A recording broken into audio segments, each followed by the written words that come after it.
Mike basic ಮೈಕೆ ಒಂದು 300 ಏನು ಹಾಗೆ ಕ್ವಾಲಿಟಿ. ಹಾಂ ಕ್ವಾಲಿಟಿ ಐತೆ. ಹಾಂ ಇದೆ ಅದೇ ಮಾಮೂಲಿ ಗಾಡಿಯಲ್ಲಿ ಹೋದರೆ ಬಂದೇ ಬರುತ್ತೆ, ಅದು ಪರವಾಗಿಲ್ಲ. ಒಂದು ಸ್ವಲ್ಪ ಇದು ಮಾಡಿ ಇದು ಅಡಾಪ್ಟ್ರು ಮಾಮೂಲಿ ಗೋಪ್ರದು, ಮೈಕು ಮಾಮೂಲಿ ಲೋಕಲ್ದು ಇಲ್ಲ ಐತೆ.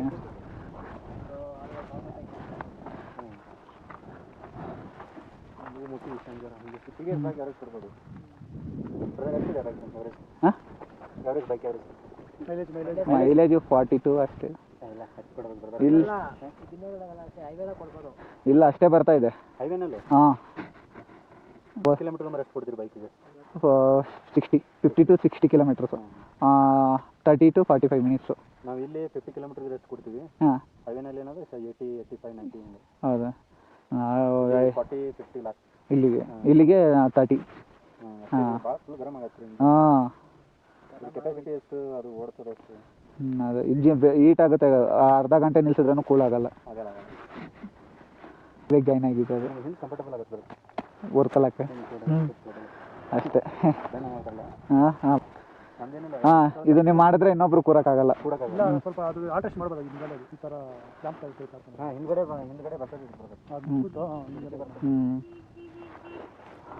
ಆಮೇಲೆ ಹಿಂಗೆ ಹಿಡ್ಕೊಳ್ಳಿ ಬೆಟ್ರು, ವೆಯ್ಟ್ ಕಡಿಮೆ ಆಗುತ್ತೆ.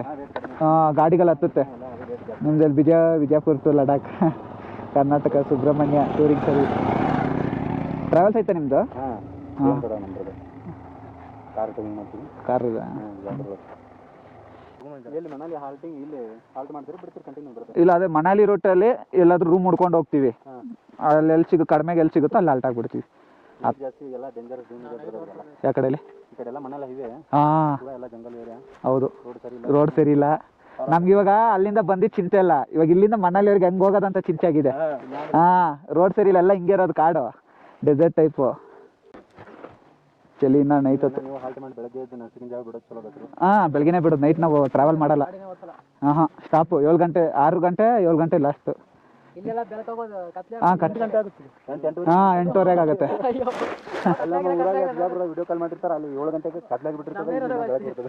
ಇಲ್ಲ ಹಂಗೆ ಇಲ್ಲಿ ಬಂದಾಗಲೇ ನಾವು ಸ್ವಲ್ಪ ಶ್ರೀನಗರಿಂದ ಈ ಕಡೆಗೆ ಬರೋಗ್ಲೇ 8 ಗಂಟೆವರೆಗೂ ಗಾಡಿ ಓಡಿಸಿರೋದು. 8 ಗಂಟೆ 8:15ವರೆಗೂ ಓಡಿಸಿರೋದು. ಕತ್ಲಾಗ್ತಾ ಇದ್ದಿಲ್ಲಲ್ಲ, ಓಡಿಸ್ತಾ ಇದ್ದಿದ್ದು.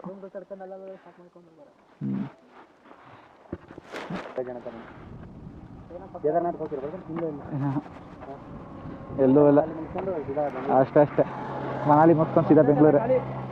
ಹಾಂ ಬಜೆಟ್ ಎಲ್ಲ ಹೋಯ್ತು. ನೀವು ಹೆಂಗೆ ಕೇದಾರ್ನಾಥ್ಗೆ ಹೋಗ್ತೀರಾ?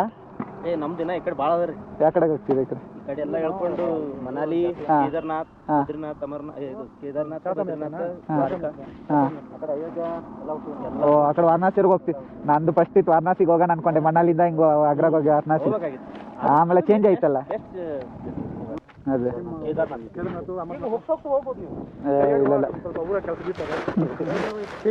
ನಂದಂತೂ ಇವಾಗ ಲಡಾಖ್ ಒಂದು ಅದು ಮುಗಿದ್ರೆ ನೆಕ್ಸ್ಟ್ ಬೇಕಂದ್ರೆ ವಾರಣಾಸಿ. ಅದು ಹೋಗೋ ವಾರಣಾಸಿಗೆ ಹೋಗ್ಬೇಕು ಅನ್ಕೊಂಡೆ, ಇಲ್ಲೇ ಲೇಟ್ ಆಯ್ತು, ಆಗಲ್ಲ, ಹೋಗಲ್ಲ. 10 ಹೋಣ ಬನ್ನಿ, ನಾವು ಈ ಕಡೆ ಹೋಗ್ತೀವಿ, ನೀವು ಆ ಕಡೆ ನೋಡಿ.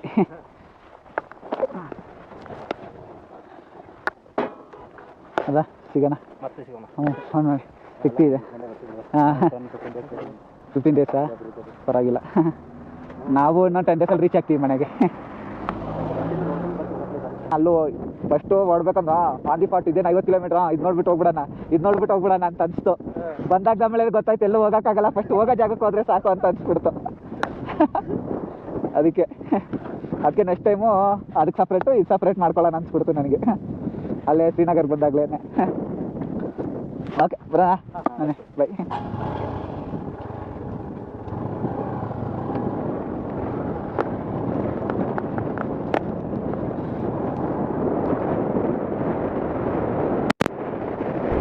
ಇವರು ನಮ್ಮ ಕರ್ನಾಟಕ ರೈಡ್ರೆ, ವಿಜಯಪುರದಿಂದ ಬಂದವರೆ, ಯೂನಿಕಾರ್ನ್ ಗಾಡಿಯಲ್ಲಿ ಇಬ್ಬರು. ಆದರೆ ಅವ್ರ ರೈಡ್ ಕಂಪೇರ್ ಮಾಡಿದ್ರೆ ನಮ್ಮ ರೈಡೆಲ್ಲ ಏನಿಲ್ಲ. ಅವ್ರು ಸಿಕ್ಕಾಪಟ್ಟೆ ಪ್ಲೇಸಸ್ ಎಲ್ಲ ಕವರ್ ಮಾಡ್ಕೊಂಡು ಬರ್ತಾವ್ರೆ. ಮತ್ತು ಇವಾಗ ನಾವು ನಿಂತ್ಕೊಂಡು ಮಾತಾಡ್ತಾ ಇದ್ದೀವಿ ಸ್ಪಾಟಲ್ಲೇ ಫಸ್ಟು ಚೆಕಿಂಗ್ ಇರೋದು ಪರ್ಮಿಟ್ ಇದು. ಸೊ ಅಲ್ಲಿ ಎಲ್ಲ ಡಾಕ್ಯುಮೆಂಟ್ಸು ಚೆಕ್ ಮಾಡಿಬಿಟ್ಟಿನಿ ನಿಮ್ಗೆ ಅಲೌ ಮಾಡೋದು. ಹಾಗೆಯೇ ಮತ್ತು ಇನ್ನೊಂದು ಮೇಯ್ನ್ ಎಲ್ಲರೂ ಹೇಳೋದೊಂದು ವಿಷಯ ಏನಂದರೆ ಆಕ್ಸಿಜನ್ ವಿಷಯ. ಸೊ ಕಾಡ್ದುಂಗ್ಲದಲ್ಲಿ ಅಂತಲ್ಲ, ಲಡಾಖ್ ರೈಡಲ್ಲಿ ಆಲ್ಮೋಸ್ಟ್ ಎಲ್ಲ ಹೇಳ್ತಾರೆ ಈ ಆ್ಯಟಿಟ್ಯೂಡ್ಗೆ ಹೋದರೆ ನಿಮ್ಗೆ ಆಕ್ಸಿಜನ್ ವಿಷಯ ಬರುತ್ತೆ ಹಂಗೆ ಹಿಂಗೆ ಅಂತ. ಸೊ ಇಲ್ಲಂತೂ ಕಾಡುದುಂಬಳಲ್ಲಿ ನಮ್ಗೆ ಬಂದಿಲ್ಲ, ಮತ್ತು ಬೇರೆ ಕಡೆ ಎಲ್ಲಾದರೂ ಬಂತಾ ಇಲ್ವಾ ಈ ಮನಾಲಿವರೆಗೂ ರೀಚ್ ಆಗಿಬಿಟ್ಟು ಆಮೇಲೆ ನಿಮ್ಗೆ ಕಂಪ್ಲೀಟ್ ಡೀಟೇಲ್ಸ್ ಅಪ್ಡೇಟ್ ಮಾಡ್ತೀನಿ. ಈ ಟೆಂಪಲ್ಗೆ ನೆನ್ನೆ ದಾರಿ ಹುಡುಕ್ತಾಯಿದ್ರು, ಯಾವ ಕಡೆ ಹೋಗೋದು ಹೆಂಗೆ ಅಂತ. ಎಲ್ಲರೂ ಬಂದುಬಿಟ್ಟು ಆ ಬೆಟ್ಟದಲ್ಲೇ ಹತ್ಕೊಂಡು ಹಂಗೆ ಬರ್ತಾಯಿದ್ರು. ಆದರೆ ನಾವೇನು ಬಂದು ಮಾಡೋಕ್ಕೆ ಹೋಗಿಲ್ಲ. ಬಟ್ ಇವತ್ತು ಇಲ್ಲಿ ಬಂದಾಗಲೇ ಗೊತ್ತಾಗ್ತದೆ ದಾರಿ ಇಲ್ಲಿಂದ ಐತೆ. ಸೊ ಈ ಟೆಂಪಲ್ ಬಂದುಬಿಟ್ಟು ಲೇ ಪ್ಯಾಲೇಸ್ ಬ್ಯಾಕ್ ಸೈಡೇ ಐತೆ. ಸೊ ಪ್ಯಾಲೇಸಿಂದ ನೋಡೋಕೆ ಎಲ್ಲರೂ ಬೆಟ್ಟ ಹತ್ಕೊಂಡು ಹೋಗ್ತಾಯಿದ್ರು. ಬೆಟ್ಟ ಯಾರು ಹತ್ಕೊಂಡು ಹೋಗೋರು ಅಂದ್ಕೊಂಡು ಸುಮ್ಮನೆ ಆಗಿಬಿಟ್ಟಿದ್ವಿ. ನೋಡಿದ್ರೆ ದಾರಿ ಇಲ್ಲ ಐತೆ ನೋಡಿ, ಇಲ್ಲ ಐತೆ ಎಂಟ್ರೆನ್ಸ್. ಇದಕ್ಕೆ ಇದ್ರೂ ಇವಾಗ ಹೋಗೋದಿದ್ದಿಲ್ಲ, ಆಲ್ಮೋಸ್ಟ್ ಇಲ್ಲೆಲ್ಲ ಒಂದೇ ಥರ ಇರುತ್ತೆ. ಸೊ ಅದರಿಂದ ಮನಾಲಿ ಕಡೆಗೆ ಹೊಡಿತಾ ಇರೋದೆ ಅಷ್ಟೇ. ಲೇ ಸಿಟಿ ರೀಚ್ ಆಗೋಯ್ತು. ಟೈಮೂ ಆಗಲೇ 6 ಗಂಟೆ ಆಗಿದೆ ನೋಡಿ. ಬಿಸಿಲು ಹೆಂಗೆ ಹೊಡಿತೈತೆ, 6 ಗಂಟೆಗೆ ಇಷ್ಟೊಂದು ಬಿಸಿಲು ಹೊಡಿತೈತೆ ಇಲ್ಲಿ. ಇಲ್ಲೆಲ್ಲ ಪರವಾಗಿಲ್ಲ, ಬೇಗ ಕಟ್ಲಾಗಲ್ಲ. ಆಲ್ಮೋಸ್ಟ್ 7-7:30ವರೆಗೂ ಬೆಳಕಿರುತ್ತೆ. ಸೊ ಚಿಂತೆ ಇಲ್ಲ. ಇನ್ನೇನು ಸಿಟಿ ಔಟ್ರಲ್ಲಿ ಹೋಗ್ಬಿಟ್ಟು ಎಲ್ಲಾದರೂ ಒಂದು ಸ್ವಲ್ಪ ಬ್ರೇಕಿಗೆ ನಿಲ್ಲಿಸ್ಬಿಟ್ಟು ಆಮೇಲೆ ಕರೂಗೆ ರೀಚ್ ಆಗಬೇಕು. ಸೊ ಕರೂ ರೀಚ್ ಆಗ್ಬೋದು ಅಂದ್ಕೊಂಡಿದ್ದೀವಿ ಕಟ್ಲಾಗಷ್ಟಿಗೆ. ಸೊ ರೀಚ್ ಆದರೆ ಇವತ್ತು ಅಲ್ಲೇ ಆಲ್ಟ್ ಆಗಿಬಿಟ್ಟು ಮತ್ತು ನಾಳೆ ಅಲ್ಲಿಂದ ಸ್ಟಾರ್ಟ್ ಮಾಡಬೇಕು. ಮತ್ತು ಲೇಯಿಂದ ಮನಾಲಿ ತನಕ ರೋಡ್ಗಳು ಸುಮಾರು ಕಡೆ ಸರಿ ಇಲ್ಲ ಅಂತ ಹೇಳ್ತವ್ರೆ.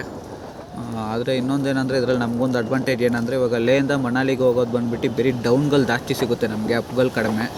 ಸೊ ಅದರಿಂದ ರೋಡ್ ಸ್ವಲ್ಪ ಸರಿ ಇಲ್ಲ ಅಂದ್ರೂ ಸ್ವಲ್ಪ ಅಡ್ಜಸ್ಟ್ ಮಾಡ್ಕೊಂಡು ಹೋಗ್ಬಿಡ್ಬೋದು. ಸೊ ಅದೊಂದು ಅಡ್ವಾಂಟೇಜ್ ನಮ್ಗೆ. ಇವಾಗ ಕರುವಲ್ಲಿ ಇದ್ದೀನಿ ಇವಾಗ. ನೆನ್ನೆ ನೈಟ್ ಹೆಂಗೋ ರೀಚ್ ಆಗಿಬಿಟ್ರಿ, ಕಟ್ಲಾಗಷ್ಟು ಟೈಮ್ಗೆ ರೀಚ್ ಆಗಿದ್ರಿ. ಮತ್ತು ಇದೆ ನೋಡಿ, ನಾವು ವಾಲ್ಟ್ ಆಗಿದ್ದಿದ್ದು ಹೋಟ್ಲು. ಮೈನ್ ರೋಡಲ್ಲಿ ಇದ್ರೂ ಪರವಾಗಿಲ್ಲ, ಪ್ರೈಸ್ ಅಂತೂ ರೀಸನಬಲು. ರೂಮು ಅಷ್ಟೇ ನೀಟಾಗಿ ಇತ್ತು, ಕ್ಲೀನಾಗಿತ್ತು. ಮತ್ತು ಬೆಡ್ಗಳೂ ದೊಡ್ಡ ದೊಡ್ಡ ಬೆಡ್ಗಳೇ ಇತ್ತು. ಸೊ ಆರಾಮಾಗಿ 3 ಜನ ಮಲ್ಕೊಳ್ಳೋಂಗೆ ಥರನೇ ಇತ್ತು. ಮತ್ತು ಇವಾಗ ನೆಕ್ಸ್ಟ್ ಬಂದುಬಿಟ್ಟು ಮೇಯ್ನ್ ಪೆಟ್ರೋಲು. ಸೊ ಇವಾಗ ಈ ಊರಲ್ಲಿ ಬಿಟ್ಟರೆ ಪೆಟ್ರೋಲ್ ಬಂಕು ನೆಕ್ಸ್ಟು ನಿಮಗೆ 300-350 ಕಿಲೋಮೀಟ್ರ್ ಆಗದ ಮೇಲೇ ಸಿಗುತ್ತೆ. ಕೀರ್ಲಂಗಲ ಇಲ್ಲ ಅಲ್ಲೇನೋ ಸಿಗುತ್ತೆ. ಸೊ ಅದಕ್ಕೆ ಇಲ್ಲೇ ಹಾಕ್ಕೊಂಡು ಹೋಗ್ಬಿಡೋಣ ಅಂತ.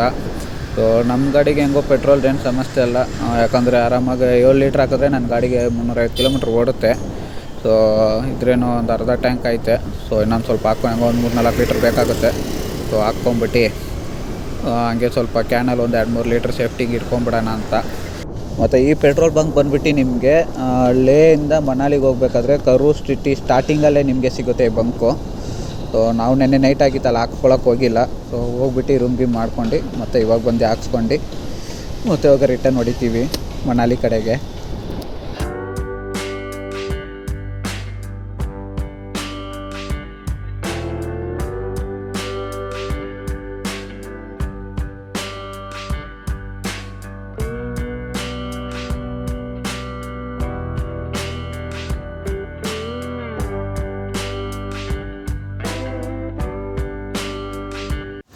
ಪೆಟ್ರೋಲ್ 2 ಗಾಡಿಗೂ ಟ್ಯಾಂಕಲ್ಲಿ ಹಾಕ್ಸ್ಕೊಂಡಾಯ್ತು. ನೆಕ್ಸ್ಟ್ ಇವಾಗ ಕ್ಯಾನಲ್ಲಿ ಇಟ್ಕೊಬೇಕು ಒಂದು ಸ್ವಲ್ಪ.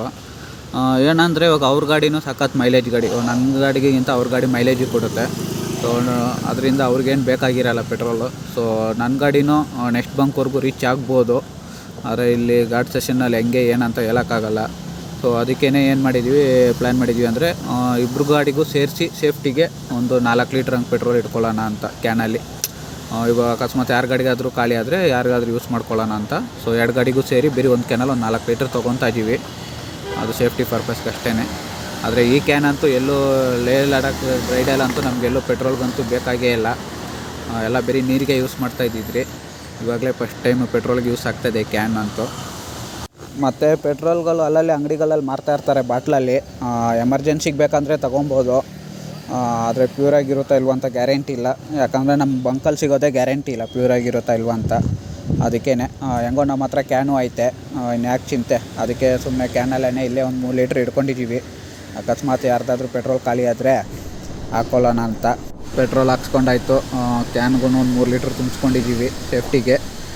ಅಷ್ಟೇ. ಇನ್ನೇನು ಇಲ್ಲೆಲ್ಲಾದರೂ ಟಿಫನ್ ಮಾಡ್ಕೊಂಡು ಮನಾಲಿ ಕಡೆಗೆ ಹೊರಡಬೇಕು. ಇವತ್ತು ಜಿಪ್ಸಾ ರೀಚ್ ಆಗಬೇಕಂತ ಪ್ಲ್ಯಾನ್ ಮಾಡಿದ್ದೀವಿ. ಅಟ್ಲೀಸ್ಟ್ ಸರ್ಚೂರ್ಗಾದ್ರೂ ಹೋಗ್ಬಿಡ್ಬೇಕು ರೀಚ್ ಆಗಬೇಕು ಅಂತ. ನೋಡೋಣ ಎಷ್ಟು ದೂರ ಆಗುತ್ತೋ ಅಷ್ಟು ದೂರ ಹೋಗ್ಬಿಡ್ಬೇಕು, ಟ್ರಾವೆಲ್ ಮಾಡಬೇಕು ಇವತ್ತು. ಇಲ್ಲಿ ಒಂದು ಅಂಗಡಿ ಐತೆ, ಇಲ್ಲೇ ಆಯಿತು ಒಂದು ಟಿಫನ್ ಅಂಗಡಿ ಓಪನ್ ಇದೆ ಅನಿಸುತ್ತೆ. ಮಾಡಿಬಿಡೋಣ ಇಲ್ಲೇ, ಬನ್ನಿ ನೋಡೋಣ. ಮತ್ತು ಇನ್ನೊಂದು ಇಲ್ಲೆಲ್ಲ ಅಂಗಡಿ ಸಿಗುತ್ತೋ ಅಲ್ಲಿ ಊಟ ಮಾಡ್ಕೊಂಬಿಡ್ಬೇಕು. ಯಾಕಂದರೆ ನೀವು ಇನ್ನೂ ಟೈಮ್ ಇಲ್ಲ, ಇನ್ನೂ ನಾನು ಲೇಟಾಗಿ ಮಾಡೋದು ಹಂಗೆ ಹಿಂಗೆ ಅಂತ ಹೋಗ್ತಾಯಿದ್ರೆ ಸಿಗೋಲ್ಲ. ಸೊ ಎಲ್ಲಿ ಸಿಗುತ್ತೋ ಅಲ್ಲಿ ಮಾಡ್ಕೊಂಬಿಡ್ಬೇಕು. ಇಲ್ಲಾಂದರೆ ನಿಮ್ಗೆ ಆಮೇಲೆ ಊಟ ಆಗಲ್ಲಿ ಸಿಗೋಲ್ಲ. ಆಮೇಲೆ ಬರೀ ಮ್ಯಾಗಿಯಲ್ಲೇ ಬಾಳ್ಬೇಕಾಗುತ್ತೆ. ಅದು ಮ್ಯಾಗಿನೂ ಬರೀ 20 ರೂಪಾಯಿ ಮ್ಯಾಗಿ ಪ್ಯಾಕೆಟಿಗೆ 100 ರೂಪಾಯಿ 120 ರೂಪಾಯಿ ತೊಗೊತಾರೆ ಇಲ್ಲೆಲ್ಲ. ಮ್ಯಾಗಿಗೆ ಹೊಟ್ಟೆನೂ ಬೇರೆ ತುಂಬಲ್ಲ. ಸೊ ಬೆಟ್ರು ಊಟ ಮಾಡ್ಕೊಂಬಿಟ್ರೆ ಹೊಟ್ಟೆ ಆದರೂ ತುಂಬುತ್ತೆ. ಆದರೆ ಊಟಗಳನ್ನೆಲ್ಲ ಸಿಕ್ಕಾಪಟ್ಟೆ ಕಾಸ್ಟ್ಲಿನೇ. ಸೊ ರೇಟ್ಗಳೆಲ್ಲ ನಿಮಗೆ ಆಮೇಲೆ ಅಪ್ಡೇಟ್ ಮಾಡ್ತೀನಿ.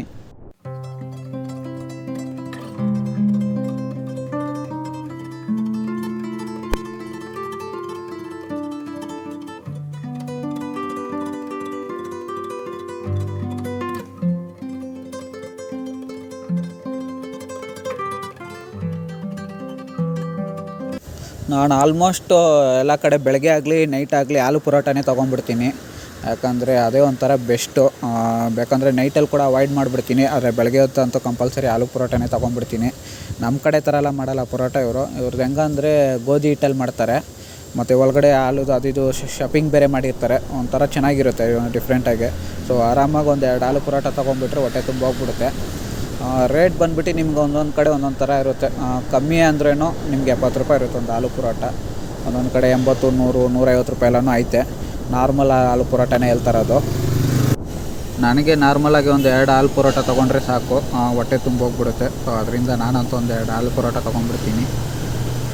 ಕ್ಯಾಮ್ರಾದಲ್ಲಿ ಕಾಣಿಸ್ತದೆ ಇಲ್ವೋ ಗೊತ್ತಿಲ್ಲ. ಅದು ಆಪೋಸಿಟಲ್ಲಿರೋದು ಬೆಟ್ಟಲ್ಲಿ ರೋಡ್ಗಳು ಹಂಗೆ ಕಾಣಿಸ್ತದೆ. ಗಾಡಿಗಳು ಹತ್ತಾ ಇರೋದನ್ನು ಕ್ಲೀನಾಗಿ ಕಾಣಿಸ್ತದೆ. ಕ್ಯಾಮ್ರಾದಲ್ಲಿ ಕಾಣಿಸ್ತದೆ ಇಲ್ವೋ ಗೊತ್ತಿಲ್ಲ. ಮೋಸ್ಟ್ಲಿ ಕಾಣಿಸಿದ್ರೆ ಲೈಟಾಗಿ ಗೆರೆ ಥರ ಕಾಣಿಸ್ಬೋದು ಅಂದ್ಕೊತೀನಿ ಅಷ್ಟೇ. ಆದರೆ ಇಲ್ಲಿಂದ ನೋಡೋಕ್ಕಂತೂ ಸಖತ್ತಾಗಿ ಕಾಣಿಸ್ತೈತೆ. ಇವಾಗ ನಾವು ಬೆಟ್ಟಲ್ಲಿ ಹತ್ಕೊಂಡು ಹೋಗ್ಬೇಕಾಗುತ್ತೆ ಅನಿಸುತ್ತೆ. ಮತ್ತು ಈ ಕಡೆ ಎಲ್ಲ ನೀವು ಎಲ್ಲಿ ಟ್ರಾವೆಲ್ ಮಾಡ್ತಾಯಿದ್ರೂ ರೋಡ್ ಜೊತೆನೇ ಒಂದು ನದಿ ಬರ್ತಾ ಇರುತ್ತೆ. 70% ರೋಡ್ಗಳು ಹಂಗೆ ಇರುತ್ತೆ ಈ ಕಡೆ ಎಲ್ಲ. ಆಳಿ ಬೆಟ್ಟ ಹತ್ಕೊಂಡು ಬಂದಾಗ ಮೇಲೆ ಅಲ್ಲಿ ನೋಡಿ ವ್ಯೂ ಹೆಂಗೈತೆ. ಫುಲ್ ಐಸ್ ಬೆಟ್ಟ. ಈ ಬೆಟ್ಟದಿಂದ ಆ ಬೆಟ್ಟಕ್ಕೆ, ಆ ಬೆಟ್ಟದಿಂದ ಈ ಬೆಟ್ಟಕ್ಕೆ, ಮತ್ತು ಹಂಗೆ ಈ ಬೆಟ್ಟಕ್ಕೆ ಹಂಗೆ ಕನೆಕ್ಟ್ ಆಗಿ ಹೋಗ್ತಾ ಇದೆ ರೋಡ್ಗಳು. ಕ್ಯಾಮ್ರಾದಲ್ಲಿ ಕಾಣಿಸ್ತಾ ಇದೆಯಲ್ವ ಗೊತ್ತಿಲ್ಲ. ಆದರೆ ಡೈರೆಕ್ಟಾಗಿ ನೋಡೋಕ್ಕಂತೂ ಕಾಣಿಸ್ತೈತೆ. ಸೊ ಇನ್ನು ಮುಂದೆ ಫುಲ್ಲು ಐಸ್ ಇರೋದೇನೆ. ಸಖತ್ತಾಗಿರುತ್ತೆ ಗಾಡಿ ಓಡ್ಸೋಕ್ಕಂತೂ.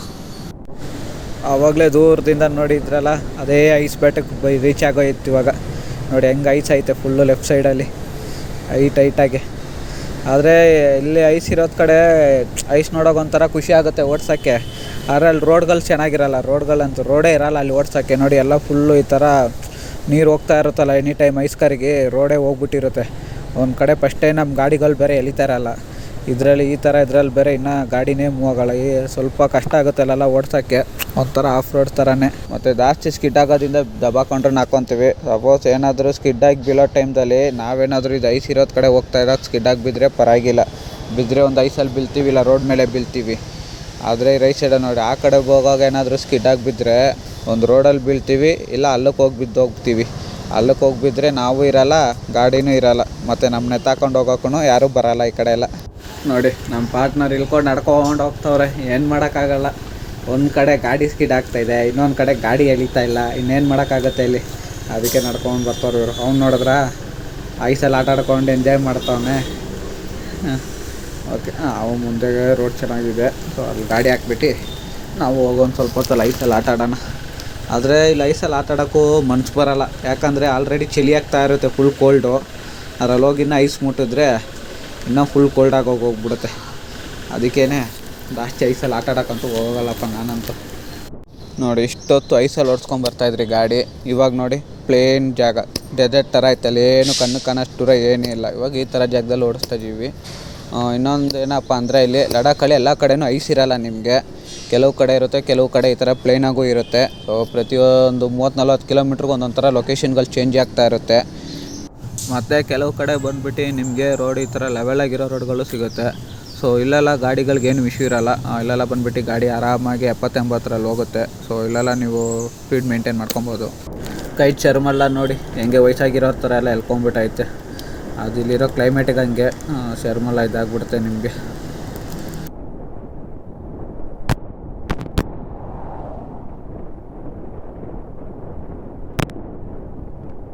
ನೀವು ವ್ಯಾಸ್ಲಿನ್ ಹಾಕಿದ್ರೂ ಸರಿ, ಇಲ್ಲ ಬೇರೆ ಯಾವುದಾದ್ರೂ ಬಾಡಿ ಸ್ಕ್ರೀಮ್ಗಳು ಹಾಕಿದ್ರೂ ಸರಿ, ಅದೆಲ್ಲ ಇಲ್ಲಿ ವರ್ಕೌಟ್ ಆಗೋಲ್ಲ. ಯಾಕಂದರೆ ನಾನು ಅದೆಲ್ಲ ಟ್ರೈ ಮಾಡಿಬಿಟ್ಟೆ. ಅದಂತೂ ನೀವು ಏನೂ ಮಾಡೋಕ್ಕಾಗಲ್ಲ ಇಲ್ಲಿ. ಯಾಕಂದರೆ ಇಲ್ಲಿರೋದು ಕ್ಲೈಮೇಟ್ ಆ ಥರ. ಮುಂದೆ ಗಾಡಿ ಬ್ರೇಕ್ ನಿಲ್ಲಿಸ್ಬೇಕು. ನಮ್ಮ ಪಾರ್ಟ್ನರ್ಗಳು ಬೇರೆ ಎಲ್ಲಿ ಹೋಗ್ತಾವ್ರೋ ಗೊತ್ತಿಲ್ಲ. ಮುಂದೆ ಆರಿಸ್ಕೊಂಡು ಹೋಗ್ತಾವ್ರೆ. ನಾವು ಇವಾಗ ಆರಿಸ್ಕೊಂಡು ಹೋಗಿ ಅವ್ರನ್ನ ಹಿಡಿದ್ಬಿಟ್ಟು ಆಮೇಲೆ ಎಲ್ಲಾದರೂ ಸೈಡಿಗೆ ಹಾಕ್ಬೇಕು. ಒಂದು ಸ್ವಲ್ಪ ಹೊತ್ತು ರೆಸ್ಟ್ ಕೊಡಬೇಕು ಗಾಡಿಗೆ. ಇವನು ಯಾರು ಒಂಟಿ ಪಿಚಾಚಿ ಹಂಗೆ ನಿಂತವನೆ. ಅವ್ರ ಹುಡುಗರನ್ನ ಬಿಟ್ಬಿಟ್ಟು ಮುಂದೆ ಆರಿಸ್ಕೊಂಡ್ಬಂದ್ಬಿಟ್ಟಿರ್ತಾನೆ. ಇವಾಗ ಅವ್ರ ಹುಡುಗರು ಕಾಣಿಸ್ತಲ್ಲ ಅಂದ್ಬಿಟ್ಟು ಸೈಡಿಗೆ ಹಾಕೋಣ ಅನ್ಸುತ್ತೆ ಗಾಡಿ. ಇನ್ನೊಂದು ಇಲ್ಲಿ ಬೇರೆ ಮೊಬೈಲ್ ನೆಟ್ವರ್ಕ್ ವರ್ಕ್ ಆಗೋಲ್ಲ ಕಾಲ್ ಮಾಡೋಲ್ಲ ಅಂದರೆ. ಅದಕ್ಕೆ ಸೈಡ್ಗೆ ಹಾಕ್ಬಿಟ್ಟು ವೆಯ್ಟ್ ಮಾಡ್ತಾ ಇರ್ತಾನೆ. ಇವಾಗ ನೆಕ್ಸ್ಟ್ ನಮ್ಮ ಪಾರ್ಟ್ನರ್ಗಳನ್ನ ಹಿಡಿಬೇಕಪ್ಪ, ಅವರೆಲ್ಲ ಅವರೋ ಗೊತ್ತಿಲ್ಲ. ಇವ್ರು ಸಿಕ್ಕಿದೆ ಬ್ರೇಕಿಗೆ ಹಾಕೋಕ್ಕೆಲ್ಲ ಅಂದ್ಕೊಂಡೆ, ನೋಡಿದ್ರೆ ಇವರೇ ಬ್ರೇಕಿಗೆ ನಿಲ್ಲಿಸ್ಬಿಟ್ಟವ್ರೆ. ಅದು ಬ್ರೇಕಿಗೆ ಏನಪ್ಪ ಏನಿಲ್ಲ, ಖಾಲಿ ಜಾಗದಲ್ಲಿ ಹಾಕ್ಬಿಟ್ಟು ಈ ಥರ ಬಿಸಿಲಲ್ಲಿ ಕೂತಿದ್ದೀವಿ ಅಂದ್ಕೊಂಬೇಡಿ. ಚಳಿ ಆಗ್ತಾರೋದಕ್ಕೇ ಬಿಸಿಲಲ್ಲಿ ಹಾಕ್ಬಿಟ್ಟು ಸ್ವಲ್ಪ ಹೊತ್ತು ಬಿಸಿಲು ಇದು ಮಾಡೋಣ ಅಂತ ಕೂತಿರೋದು. ಬಿಸಿಲು ಹಿಂಗೆ ಬಿಸಿಲು ಹೊಡಿತದೆ, ಏನು ಚಳಿ ಆಗ್ತಾಯಿದೆ ಅಂದ್ಕೊಂಬಿಡಿ. ಈ ಬಿಸಿಲಿಗಿಂತ ಚಳಿನೇ ಜಾಸ್ತಿ ಆಗ್ತಾಯಿದೆ. ಊಟ ಮಾಡಿ ರೆಸ್ಟ್ ಮಾಡೋ ಸ್ಪಾಟು ಇದೇನೆ, ಈ ಥರ ಅಂಗಡಿಗಳಲ್ಲಿರೋದು. ಇದೆಲ್ಲ ಬಂದುಬಿಟ್ಟು ಟೆಂಪ್ರರಿ ಅಂಗಡಿಗಳೇ, ಸೀಸನ್ ಆಗಿದೆ ಇದೆಲ್ಲ ರಿಮೂವ್ ಮಾಡಿಬಿಡ್ತಾರೆ. ಸೊ ಈ ಥರ ಪಾರ್ಟ್ ಸಿಕ್ಕಿದಾಗಲೇ ನೀವು ಊಟ ಮಾಡೋಂಗಿದ್ರೆ ಮಾಡ್ಕೊಂಬಿಡಿ, ಮತ್ತು ನೀರು ಈಸ್ಕೊಳ್ಳೋಂಗಿದ್ರೆ ಈಸ್ಕೊಂಬಿಡಿ. ಈ ಕಡೆ ಎಲ್ಲ ಮೇಯ್ನ್ ನೀರೇನೆ, ನೀರಿಲ್ಲ ಅಂದರೆ ಆಗೋಲ್ಲ ಏನಕ್ಕಂತ ಹೇಳ್ತೀನಿ. ಅದಾದಮೇಲೆ ಸಪೋಸ್ ನೀವೇನಾದರೂ ಈ ಪಾರ್ಟ್ ಏನಾದರೂ ಮಿಸ್ ಮಾಡಿಬಿಟ್ರೆ ನೆಕ್ಸ್ಟು ನಿಮಗೆ 83 ಕಿಲೋಮೀಟ್ರ್ವರೆಗೂ ಸಿಗೋಲ್ಲ, ಎಲ್ಲೋ ಒಂದು ಕಡೆ ಇರುತ್ತೆ. ಕೆಲವು ಕಡೆ 130 ಕಿಲೋಮೀಟ್ರ್ ಹೋದ್ರೇ ಸಿಗುತ್ತೆ. ನಾವು ಊಟ ಮಾಡ್ಕೊಂಡು ಬರೋ ತನಕ ನೀವು ಮನಾಲಿ ಮತ್ತು ಕೀಲಾಂಗ್ ಹೈವೇನ ನೋಡಿ ಎಂಜಾಯ್ ಮಾಡ್ತಾಯಿರ್ರಿ. ಇದೇನೆ ನೋಡಿ ಮನಾಲಿ ಟು ಕೀಲಾಂಗ್ ಹೈವೇ.